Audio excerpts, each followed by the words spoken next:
Hi மக்களே, நம்மகிட்ட Maruti சுஜுக்கி Swift சேல்ஸ்க்கு வந்திருக்குங்க. 2015 மாடலு விஎக்ஸ்ஐ வேரியண்ட்டுங்க. நம்பர் ஆஃப் ஓனர் சிங்கிள் ஓனரில் இருக்குங்க. கிலோமீட்டர் வந்து 74,000 கிலோமீட்டர் ஓடி இருக்குது. பேப்பர் கம்பெனி சர்வீஸ் ரெக்கார்டில் இருக்குங்க. நியூ டயர் போட்டாங்க. ஸ்டெப்னி அன்யூஸ்டுங்க. இன்சூரன்ஸ் லைவில் இருக்குங்க. வண்டி இன்டீரியரும் எக்ஸ்டீரியரும் அவ்வளோ தெளிவாக இருக்குது. வண்டி சிங்கிள் கிராச் கூட கிடையாது. சுத்தமாக வச்சுருக்காங்க வண்டியை. வண்டி நோ ரீப்ளேஸ்மெண்ட்டு, ஒரிஜினாலிட்டியாக இருக்குங்க வண்டி. வண்டி லொக்கேஷன் வந்து பவானிங்க. நம்ம இது கோட் பண்ணுற ப்ரைஸ் வந்து 5,50,000 கோட் பண்ணுறோம்.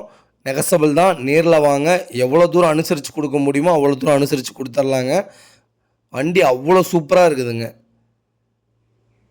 நம்ம சேனலை சப்ஸ்கிரைப் பண்ணாதவங்க மறக்காமல் நம்ம சேனலை சப்ஸ்கிரைப் பண்ணி பாருங்கள். ஸ்விஃப்ட் யாராவது உங்கள் சர்க்கிள், உங்கள் நண்பர் சர்க்கிளில் தொலைவிட்டு இருந்தாங்கன்னா மறக்காமல் இந்த வீடியோவை உங்களுக்கு ஷேர் பண்ணுங்கள். உங்களுக்கு ரொம்ப ரொம்ப யூஸ்ஃபுல்லாக இருக்குங்க. ஸ்க்ரீனில் தெரிகிற நம்பருக்கு நான் கால் பண்ணுங்கள், வாட்ஸ்அப் பண்ணுங்கள். இதோட ஃபுல் டீட்டெயில் சொல்கிறேங்க. இதே மாதிரி உங்கள் காரையும் சேல்ஸ் பண்ணணுன்னா மறக்காமல் ஸ்க்ரீனில் தெரிகிற நம்பருக்கு கால் பண்ணுங்கள். அந்த டீட்டெயிலும் சொல்கிறேங்க. ரொம்ப ரொம்ப நன்றிங்க.